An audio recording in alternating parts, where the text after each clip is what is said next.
यहाँ आपको क्वेश्चन में जो रेजिस्टेंस का इक्विवेलेंट रेजिस्टेंस दिया है 1/r इक्विवेलेंट, वो आपका है 176। तो आपका n आना चाहिए ऊपर, यानी may be number of resistance n है जो 176 ओम का इक्विवेलेंट रेजिस्टेंस बना रहे हैं। तो r इक्विवेलेंट की वैल्यू आपकी क्या आएगी 176/n। ठीक है, ये आपके R इक्विवेलेंट की वैल्यू आएगी। अगर सीरीज में सारे कनेक्ट करे होते तो क्या होता, R इक्विवेलेंट क्या होता, N यानी number of resistance into 176, N आगे आ जाता। सिंपल सा शॉर्टकट है। अगर बहुत सारे रेजिस्टेंस को पैरेलल में लगाते हैं, R की वैल्यू चेंज होगी। मैं तो कांस्टेंट ले रहा हूँ ना, जो मैं वैल्यू ले रहा हूँ R, मैं तो R ही ले रहा हूँ वैल्यू। ठीक है, तो उसकी वैल्यू चेंज होगी depending upon the type of resistance you are taking. ठीक है, लेकिन यहाँ पे इक्विवेलेंट रेजिस्टेंस का ये एक जनरल फॉर्मूला निकाला है हमने। हम क्या करना चाहते थे, एक जनरल फॉर्मूला निकालना चाहते थे नंबर ऑफ रेजिस्टेंस अगर हमने लगाए हैं पैरेलल या सीरीज में, तो कॉम्बिनेशन में n की वैल्यू कहाँ आएगी। ये एक जनरल फॉर्मूला था जो n/r इक्विवेलेंट निकला पैरेलल के लिए, यहाँ पे लिखते हैं r पैरेलल के लिए निकला n/r इक्विवेलेंट, और r सीरीज के लिए निकला n इंटू r इक्विवेलेंट। ठीक है, अब यहाँ पे क्या था, हमारा आंसर आया था 1 अप, ये हमारा इक्विवेलेंट रेजिस्टेंस होना चाहिए था। अब V is equal to I R होता है, तो हमारे पास R is equal to V upon I होगा। R है हमारा 176 upon n, should be equal to V कितना है हमारा 220 अपॉन में I कितना है हमारा 220 और 5। तो n की वैल्यू क्या होनी चाहिए, n इधर चला जाएगा, तो 176 इंटू 5 अपॉन 220। ठीक है, आप इसको कैलकुलेट करोगे तो 6 5 30, 7 5 35, 38, 5 1 5 और 3 8। तो ये आएगा n, यहाँ से कटेगा और वैल्यू आएगी 4।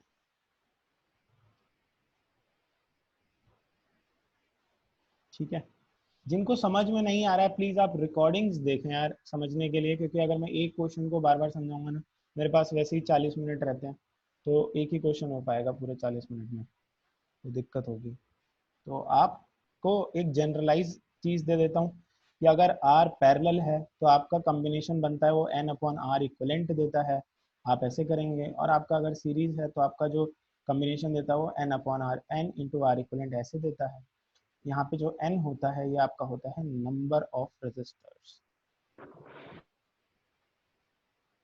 ठीक है, अगला क्वेश्चन नंबर आपको करना है 11, कॉम्बिनेशन बनाने हैं। कह रहे कि हमारे पास 3 रेजिस्टर्स हैं। ठीक है, क्वेश्चन नंबर 11 है, इन टेक्स्ट क्वेश्चन एनसीईआरटी का। हमारे पास 3 रेजिस्टर्स हैं। ठीक है, ईच ऑफ रेजिस्टेंस 6 ओम, हर का रेजिस्टेंस जो है R1 R2 R3, each of resistance 6 ओम। तो कह रहे हैं कि आपको इन्हें इस तरीके से कंबाइन करना है कि R इक्विवेलेंट जो आ जाए वो आ जाए 9 ओम, और दूसरे में जो R इक्विवेलेंट आ जाए वो आए 4 ओम। ठीक है, क्वेश्चन समझ में आया। 3 रेजिस्टेंस है आपके पास। अब रेजिस्टेंस लगाने के तरीके कैसे होते हैं, ऐसे भी लगा सकते हैं 3 रेजिस्टेंस को, और 3 रेजिस्टेंस लगाने के तरीके कैसे होते हैं, ऐसे भी लगा सकते हैं 3 रेजिस्टेंस को, है ना। 3 रेजिस्टेंस को ऐसे भी लगा सकते हैं। तो देखो 3 ही रेजिस्टेंस यूज कर रहा हूं मैं, लेकिन लगाने के तरीके कैसे हैं, ये फर्स्ट तरीका, सेकंड तरीका, थर्ड तरीका, क्या हम और भी तरीके से लगा सकते हैं। तो आपको बताना है कि ऐसा क्या करें, किस तरीके से। ऋषभ शर्मा इस पे मत बनाओ, स्क्रीन पे मत बनाओ, स्क्रीन सर पे, ऐसे भी लगा सकते हैं ना। स्क्रीन पे मत बनाओ, अपनी कॉपी में बनाओ, सर मैं वेरीफाई करवा दूंगा, उससे आप चेक कर लेना, स्क्रीन पे मत बनाओ। सर पैरेलल भी हो सकते हैं ना तीनों। तीनों पैरेलल भी हो सकते हैं, राइट, तीनों ऐसे सर करके सेकंड पैरेलल। ऑप्शन है। सेकंड ऑप्शन किसके लिए, R इक्विवेलेंट 9 के लिए या R इक्विवेलेंट 4 के लिए। 9 ओम 9 ओम। 9 ओम के लिए। और कोई चैट पे बता दो। आप इन्हीं ऑप्शंस में से आंसर होगा तो आप अपने में ट्राई करके इन्हीं ऑप्शन से बता सकते हो मुझे। Second in parallel and 2 in parallel and 1 in series. 2 in parallel करेंगे और 1 इन सीरीज, तो इक्विवेलेंट रेजिस्टेंस क्या आना चाहिए 9 ओम। राइट। उदित सीरीज एंड पैरेलल तो होगा, लेकिन कितने सीरीज में और कितने पैरेलल में। फिर उसके बाद चेतन कह रहे हैं कि अगर हम दो रेजिस्टेंस को सीरीज में लगा दें और एक रेजिस्टेंस को पैरेलल में लगा दें तो 4 आंसर आएगा। यानी कि आपके हिसाब से ये रेजिस्टेंस और ये रेजिस्टेंस का जो कॉम्बिनेशन है ये हमारे पहले और दूसरे क्वेश्चन का आंसर होना चाहिए। वेरीफाई कर लेते हैं एक बार, आपको भी समझ में आ जाएगा जिनको समझ में नहीं आ रहा। 3 रेजिस्टेंस है हमारे पास, पहला कॉम्बिनेशन है, तीनों को सीरीज में लगाएंगे। अगर तीनों को सीरीज में लगाते हैं तो क्या होता है, R1 plus R2 plus R3 simple होता है, ये R1 है, ये R2 है, ये R3। तीनों की वैल्यू क्या है, 6 ओम। तो कैलकुलेट करेंगे तो हमारा जो आंसर आएगा वो आएगा 18 ओम। क्या 18 ओम हमें चाहिए? नहीं, तो अपना ये कॉम्बिनेशन नहीं होगा, है ना। MCQ टाइप जो क्वेश्चन होते हैं आपके, उसमें इस तरीके के इंटरेस्टिंग क्वेश्चन आ सकते हैं, घुमा देंगे आपको। तो लेकिन आपको क्या करना है, क्वेश्चन में से ही आंसर निकालना है। यानी आप फटाफट से क्या कर सकते हो, इन्हीं क्वेश्चंस को ट्राई कर लो, इन्हीं का इक्विवेलेंट रेजिस्टेंस निकाल के देख लो, है ना, आपका आंसर आ जाएगा। मैं इसका करता हूँ, ये 6 ओम है और ये 6 ओम, ये 6 ओम। ठीक है, अब हम थोड़े थोड़े शॉर्टकट भी अपना सकते हैं क्योंकि हम बहुत ज्यादा पढ़ चुके हैं। जब दो रेजिस्टेंस सेम होते हैं और वो पैरेलल में आते हैं ना, तो उनका इक्विवेलेंट आधा हो जाता है। यानी 6 ओम का पैरेलल, अगर दो रेजिस्टेंस लगाए हैं 6 ओम के ऐसे पैरेलल में, तो इनके जो इक्विवेलेंट रेजिस्टेंस निकलेंगे ना 1/6 प्लस 1/6, तो ये आधा हो जाएगा, यानी 3 ओम आएगा। ठीक है, इनके पैरेलल में जो आएगा वो 3 ओम आएगा। तो ये हो गया हमारे पास 3 ओम और ये हो गया हमारे पास 6 ओम। 6 ओम 9 राइट, 6 ओम 3 ओम, आंसर क्या आ गया, 9 ओम। तो 9 ओम। चाहिए क्या 9 ओम? हाँ हमें चाहिए। तो एक तो हमारा ये वाला कॉम्बिनेशन हो गया पहले के लिए सही। ये वाला कॉम्बिनेशन देख लेते हैं, इसमें क्या कह रहा है कि दो रेजिस्टेंस को तो सर सीरीज में कर दो, दो रेजिस्टेंस को सीरीज में कर दो और एक रेजिस्टेंस को पैरेलल में कर दो। सर दो रेजिस्टेंस को सीरीज में करेंगे तो 6 ओम 6 ओम क्या हो जाएगा हमारा, 12 ओम हो जाएगा। यानी 12 ओम और 6 ओम, ये हो जाएगा हमारा कॉम्बिनेशन। राइट, इसको यहाँ सॉल्व कर लेते हैं। 12 इंटू 6 अपॉन 12 प्लस 6, यानी कि 72 अपॉन 72 18। upon 18। इसको करेंगे तो 18 4 से 72, 4 ओम। क्या अपने को 4 ओम आंसर चाहिए था? हाँ हमें चाहिए था। यस। यानी कि हमारा जो थर्ड है वो हमारा कॉम्बिनेशन 4 ओम के लिए सही हो जाएगा। वही देखो, आंसर जो है वो क्वेश्चन से ही निकल रहा है। अगर तीसरा होता हमारा तो तीसरे में क्या हो जाता, 6 ओम 6 ओम 6 ओम। तीसरा होता तो तीसरे का आंसर आ जाता 1/6 1/6 1/6, यानी 2 ओम आ जाता। तो जब हमारे सारे रेजिस्टेंस पैरेलल में लग जाते हैं ना, तो इक्विवेलेंट रेजिस्टेंस बहुत घट जाता है ना। जब हमारे कुछ रेजिस्टेंस सीरीज में कुछ रेजिस्टेंस पैरेलल में लगते हैं तो अपना एक कॉम्बिनेशन बन जाता है। तो इस तरीके से हमको कॉम्बिनेशंस देखने हैं कि हमारा जो इक्विवेलेंट रेजिस्टेंस है वो मैच कर जाए। राइट, ये इंटरेस्टिंग क्वेश्चन है।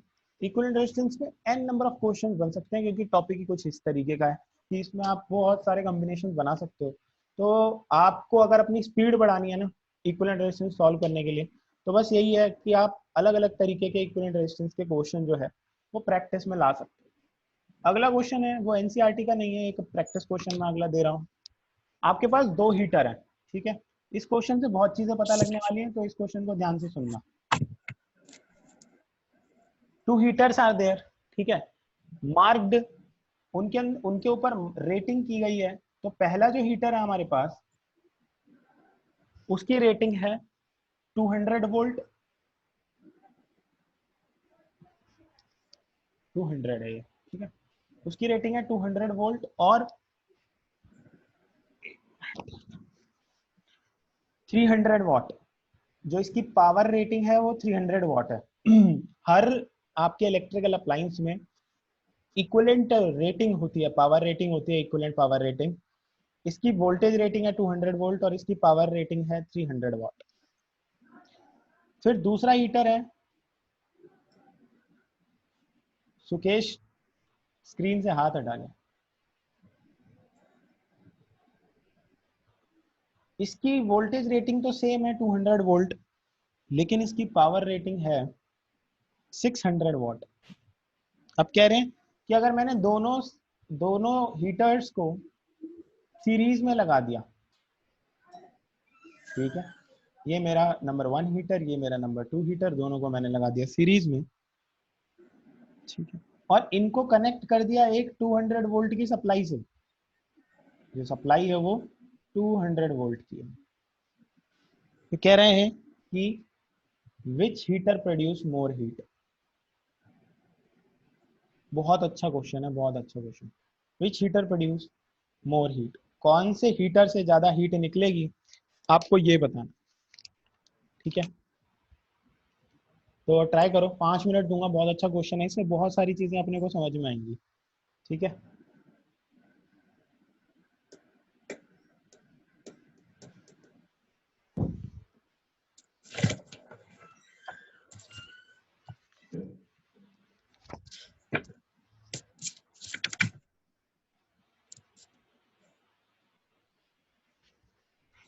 हीटर 1 कितना टाइम्स करेगा मोर हीट, जो है वो कितना टाइम्स करेगा उदित, ये भी बताओ, क्योंकि ऐसे पता नहीं चलेगा कि आपने ये हिट एंड ट्रायल किया है या फिर कैलकुलेट करके किया है। कितना टाइम्स हीट वो करेगा? ओह 2 टाइम्स, ठीक है ठीक है।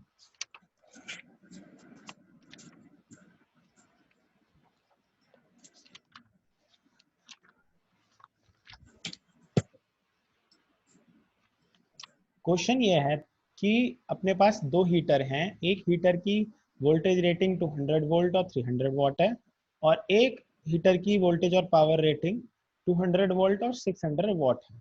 ये पावर रेटिंग होती है और वोल्टेज रेटिंग होती है, हर डिवाइस की अपनी अपनी होती है। कह रहे हैं कि इन दोनों को हमने सीरीज में लगा दिया, अब इनसे करंट पास होगा। अगर यहाँ पे पोटेंशियल डिफरेंस आ गया, करंट पास होता है, तो हीटर का काम क्या होता है? हीट करना, है ना। हीटर का काम होता है हमारे जो रूम है उसको हीट करना। तो कह रहा है कि कौन से हीटर में से ज्यादा हीट निकलेगी, हमको ये बताना। ठीक है, 2-3 बच्चों ने आंसर कर दिए हैं। Good to see that you are able to solve that. तो अब मैं कैसे ज्वाइन कर लूं? जो हट गया है उसको, वो रिक्वेस्ट भेजेगा तभी तो ज्वाइन होगा, और रिक्वेस्ट मेरे को शो नहीं हो रही है। और कौन सा answer? First heater will heat more, ये आंसर सही है। करो करो, 1 मिनट और दे रहा हूँ, जिनको नहीं हुआ उनके लिए आप करो, तब तक मैं 1-2 क्वेश्चन और देखता हूँ।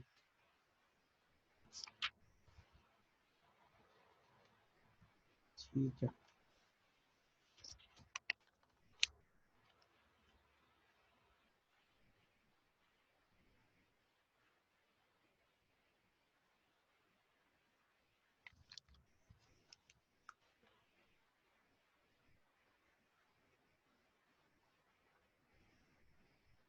चलो अब मैं समझाता हूँ जिसको समझ नहीं आ रहा। देखो, हर एक पॉइंट को ध्यान से समझना। सब क्या कह रहा है कि कौन सा हीटर हीट ज्यादा करेगा। अब हीट किसकी वजह से होती है? किसी भी डिवाइस के रेजिस्टेंस की वजह से, कि ये डिवाइस का रेजिस्टेंस क्या है। तो लेट्स से इनका रेजिस्टेंस है R1 और R2, इतना तो पता है। जिस डिवाइस का रेजिस्टेंस ज्यादा, वो डिवाइस देखेंगे क्या करती है, हीट करती है या नहीं करती है। ठीक है, तो अपनी जो डिवाइस है वो हीट ही इसीलिए होती है क्योंकि उसमें रेजिस्टेंस लगा होता है, और रेजिस्टेंस हमारी करंट को रिड्यूस कर रही होती है। ठीक है, इतना हमें पता होना चाहिए। तो जो हमारा रेजिस्टेंस निकालना है उसके लिए फॉर्मूला क्या यूज करेंगे? तो भाई V is equal to I R नहीं यूज करेंगे, क्योंकि आई तो अपने पास यहाँ पे दिया ही नहीं है। क्या हमें आई दिया है? नहीं, आई तो नहीं दिया है। अपने पास फॉर्मूला होता है power is equal to V square by R. ठीक है, तो अगर हम R1 निकालना चाहते हैं तो R1 होगा वी स्क्वायर बाय P1, और R2 होगा वी स्क्वायर बाय P2। ठीक है, तो R1 निकालेंगे हम, तो वो हो जाएगा वी स्क्वायर, वी है हमारा 200 का स्क्वायर हो जाएगा, अपॉन P1, P1 है हमारा 300। ठीक है, तो ये 2 जीरो से 2 जीरो कट जाएगा, ये हो जाएगा 400/3। यानी R1 जो है हमारा वो 400/3 होगा। ठीक है, R2 यहाँ कैलकुलेट करके लिख देता हूँ। R2 अगर निकालना है तो वो अगेन होगा V square by P2। V square कितना है? अगेन 200 का स्क्वायर। P2 कितना है? इसकी पावर रेटिंग कितनी है? 600 वॉट। तो ये 2 जीरो से 2 जीरो अगेन कट जाएगी। ठीक है, और ये हो जाएगा हमारा 2 1 2 2 3 6, 200/3। तो हमारा जो R2 आया वो कितना आया 200/3। ये हमारे R1 R2 आ गए। अब क्या कहा कि हीटर्स को सीरीज में लगाया है, तो अगर हीटर्स को सीरीज में लगाया तो उनके रेजिस्टेंस भी किस तरीके से होंगे, सीरीज में होंगे पैरेलल में होंगे, सिंपल सी बात है सीरीज में होंगे, क्योंकि हीटर को ही सीरीज। सीरीज में लगाया है तो उनके रेजिस्टेंस भी सीरीज में होने चाहिए, क्योंकि रेजिस्टेंस होते हैं डिवाइस के अंदर। आर इक्विवेलेंट निकाल लेते हैं। आर इक्विवेलेंट सीरीज के लिए क्या होता है R1 + R2। R1 कितना है 400/3, R2 कितना है 200/3। आर इक्विवेलेंट की वैल्यू कितनी आएगी 600/3, यानी जो मेरा आर इक्विवेलेंट आएगा वो आएगा 200 ओम। आर इक्विवेलेंट आ गया 200 ओम। इन दोनों का आर इक्विवेलेंट जो आ गया वो आ गया 200 ओम। अब मेरे को क्या निकालना चाहिए, करंट निकालना चाहिए, क्योंकि पावर कितनी डिसिपिएट होगी, हीट कितनी डिसिपिएट होगी, वो एक बहुत इंपॉर्टेंट चीज है, अभी समझाता हूँ। करंट निकाल लूं अगर मैं, तो अगेन V = IR का यूज करूंगा। I आ जाएगा V/R, तो पोटेंशियल कितना सप्लाई कर रहा हूँ 200, R कितना है 200, करंट आ गया 1 एम्पियर। ठीक है, करंट आ गया हमारा 1 एम्पियर। इन दोनों रेजिस्टेंस से 1 एम्पियर करंट पास होना चाहिए या दोनों से अलग अलग करंट रेटिंग पास होनी चाहिए? दो रेजिस्टेंस से, अभी किलोवाट में हम चेंज नहीं कर रहे हैं, हमें हमें हमें तो अभी रेजिस्टेंस और करंट निकालना है ना, तो किलोवाट में अभी चेंज नहीं करें। किलोवाट में तो तब चेंज करते जब हमें एनर्जी निकालनी होती। ठीक है शिवम, अगर हम एनर्जी निकालते तो हम किलोवाट में चेंज करते, अभी तो हमें रेजिस्टेंस करंट इन सब की वैल्यू निकालनी है। हाँ, तो मैं कह रहा था कि सीरीज में करंट अलग अलग होना चाहिए या सेम होना चाहिए, तो भाई सीरीज में करंट सेम होता है, तो करंट तो दोनों से 1 एम्पियर फ्लो करेगा। ठीक है, तो अपने को ये समझ में आया कि करंट दोनों से 1 एम्पियर फॉलो करेगा। ठीक है, और दोनों की जो रेजिस्टेंस है, वो एक का रेजिस्टेंस आ रहा है 200/3 जो दूसरे का है, और पहले का रेजिस्टेंस आ रहा था 400/3। इन सारी चीजों को पीछे लिख लेता हूँ। R1 आया है मेरा 400/3, R2 आया है मेरा 200/3, करंट आया है मेरा 1 एम्पियर। सर्किट को फटाफट से बना लूँ इस तरीके से रेजिस्टेंस फॉर्म में ही, तो 1 एम्पियर। ठीक है, 400/3, 1 एम्पियर, 200/3। सही है क्या? सही है। अब देखो हीट जो होती है वो हमारी होती है I²RT। बहुत इंपॉर्टेंट चीज है, हीट होती है I²RT। तो टाइम तो अपने को दिया ही नहीं है, तो क्या करें, टाइम तो चाहिए। तो अगर हम देखें, अगर हम सर्किट में देखें, दोबारा से सर्किट को आपको दिखाऊं, तो अगर मैंने यहाँ से पोटेंशियल सप्लाई किया, करंट फ्लो किया, तो ऐसा थोड़ी ना होगा कि 2 मिनट के लिए यहाँ जाएगा, 2-3 मिनट के लिए यहाँ जाएगा। अगर दोनों ऑन स्टेट में, दोनों ही अप्लायंसेस ऑन है, तो भाई करंट तो दोनों ही अप्लायंसेस में इक्वल टाइम पे जाना चाहिए ना। करंट तो दोनों ही अप्लायंसेस में इक्वल टाइम पे जाना चाहिए। 5 मिनट के लिए मान लो मैंने अपने घर का मैंने अपने घर के स्विचेस ऑन कर रखे, सबसे डिवाइस कनेक्ट कर रखे, 5 मिनट के लिए मीटर को ऑन किया, सारे अप्लायंसेस चलेंगे।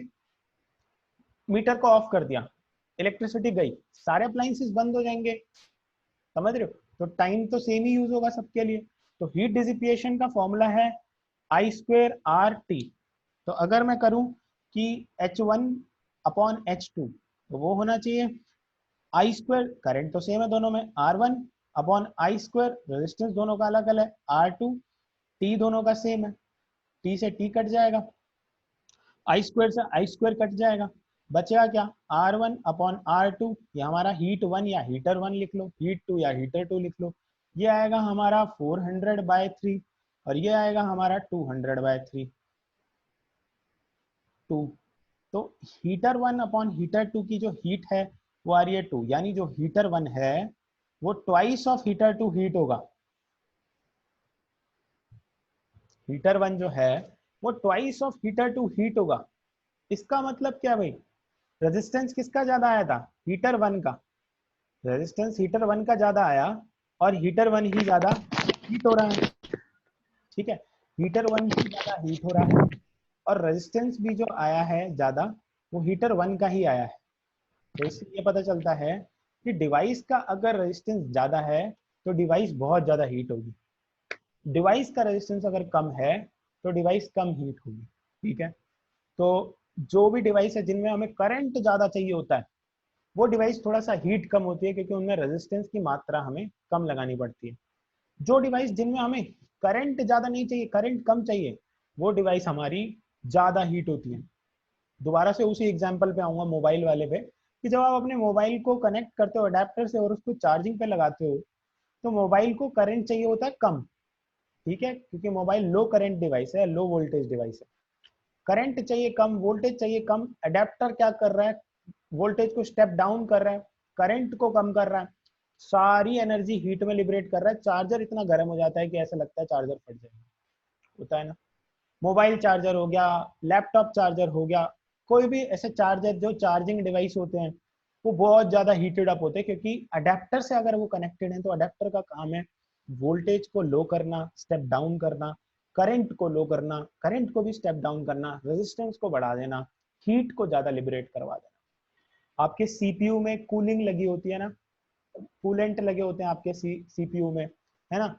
लिक्विड कूलिंग भी होती है। सर जिन सीपीयू की प्रोसेसिंग हाई होती है, जैसे अगर आप गेमिंग सीपीयू यूज करोगे, गेमिंग सीपीयू यूज करोगे, तो उनकी लिक्विड कूलिंग होती है, यानी कि लिक्विड का यूज किया जाता है कूलिंग के लिए, क्योंकि प्रोसेसिंग बहुत तेज है, बहुत तेजी से वो प्रोसेस करना चाह रहा है, और करंट पीछे से रोक के एनर्जी में कन्वर्ट किया हुआ है, रेजिस्टेंस लिबरेट हो रहा है, तो उनको बहुत तेजी से कूलिंग करने की जरूरत होती है। यही रीजन होता है फोन चलाते चलाते गर्म इसलिए हो जाता है, क्योंकि फोन में भी जो आईसी है ना आपकी, वो बहुत ही छोटी है, उसको कहते हैं एसएमडी सोल्डरिंग, बहुत ही minute micro layer of silicons है, माइक्रो लेयर ऑफ चिप है, बहुत ही कम करंट पे वो चल रही हैं, और आप लगातार लगातार उसमें प्रोसेसिंग कर रहे हो, यानी आपने करंट को रोक के रेजिस्टेंस में कन्वर्ट किया हुआ है अपनी मोबाइल चिप में भी। तो ऐसा नहीं है, मोबाइल चिप में अगर मोबाइल का मदरबोर्ड आप देखोगे, उसमें भी बहुत सारे छोटे छोटे छोटे छोटे रेजिस्टेंस लगे होते हैं, इसलिए मोबाइल भी हीट होता है। तो सारी लो करंट डिवाइसेस जो है वो ज्यादा हीट होने का कारण ही यही है, क्योंकि हम लोग उन पे करंट तो लो चाहते हैं, लेकिन हम लोग उन पे परफॉर्मेंस हाई चाहते हैं, ठीक है।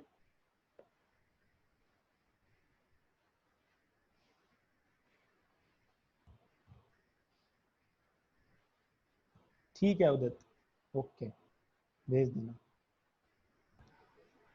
एक क्वेश्चन है अगला, इक्विवेलेंट रेजिस्टेंस पे है भाई, ये उन बच्चों के लिए थोड़ा सा क्वेश्चन है जो अभी तक इक्विवेलेंट रेजिस्टेंस को समझ नहीं पाए हैं, तो छोटे छोटे हल्के फुल्के क्वेश्चन भी देता रहूंगा, बारी बारी क्वेश्चन भी देता रहूंगा, ताकि आप प्रैक्टिस ढंग से कर पाओ।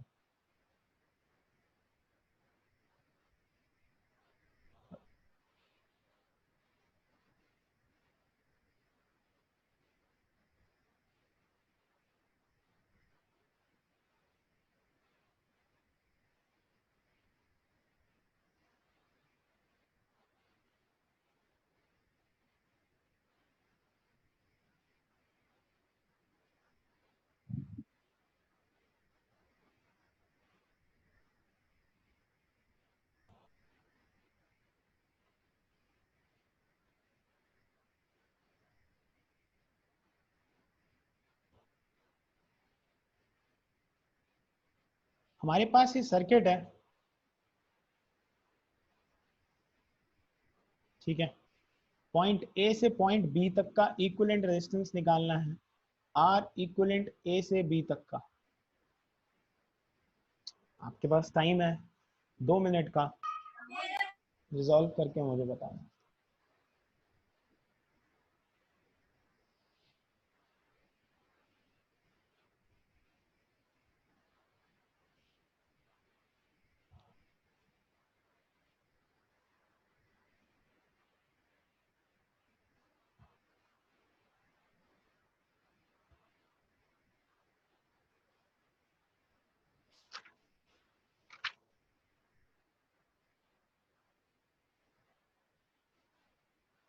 सर 30। 30 नहीं, 30 तो नहीं आ रहा। सर वहाँ पे 20 है कि 10 है? 8 16 16 20 20 6 9 18।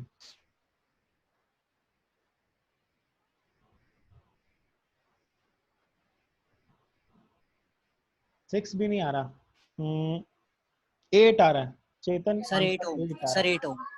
यस सर 8 ओम आंसर आ रहा है। अब देखो यार, जिनको सॉल्व करने में दिक्कत आ रही है, भाई कैसे करेंगे सर, इतने बड़े बड़े सर्किट दे दे रहे हो आप, तो टुकड़ों में सॉल्व करते हैं।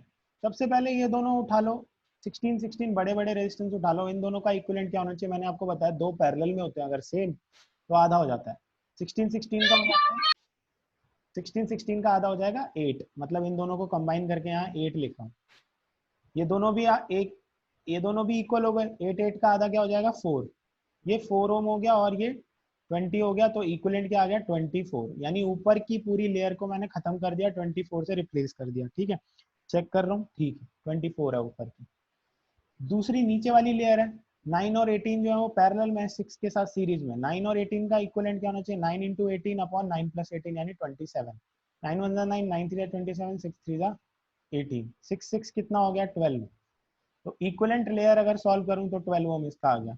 24 और 12, तो 24 और 12 का पैरेलल क्या होगा 24 इंटू 12 अपॉन 24 प्लस 12। ठीक है, तो ये हो जाएगा 24 इंटू 12 अपॉन 36, 12 1 12, 12 36, 3 8 24। भाई जिसको समझ नहीं आ रहा मल्टीप्लाई क्यों कर रहा हूँ, तो अगर रेजिस्टेंसेस पैरेलल में होते हैं, मान लो 1 अपॉन आर इक्विवेलेंट क्या होना चाहिए 1 upon R1 plus 1 upon R2, LCM लूंगा आर इक्विवेलेंट ऊपर कर दूंगा तो आर इक्विवेलेंट होता है R1 R2 upon R1 plus R2, यानी अगर आपको आर इक्विवेलेंट निकालना है, दो रेजिस्टेंस पैरेलल में, तो सिंपल सा लॉजिक है, दोनों को ऊपर में मल्टीप्लाई करो नीचे में ऐड कर दो और सॉल्व कर दो, सिंपल। ठीक है, रिकॉर्डिंग दे दूंगा इसकी आपको लेक्चर की, मतलब ये जो क्वेश्चन सॉल्व हो रहा है, बहुत सारे क्वेश्चन इससे बन सकते हैं। कल हम लोग आपको बता ही दिया है कि हम लोग एक ओरल सेशन करने वाले हैं, जिनको भी चीज़ें समझ में आई, जिनको थोड़ी बहुत समझ में नहीं आई ओरल से, आई होप कि वो क्लियर हो जाएगा। 27 कैसे आया, 27 तो आ ही नहीं रहा था, 24 आ रहा था ऊपर, 24 आ रहा था ऊपर तनु, वो कैंसिल हो गया, अब तो मैंने उसे कैंसिल कर दिया, रिकॉर्डिंग में देखना एक बार।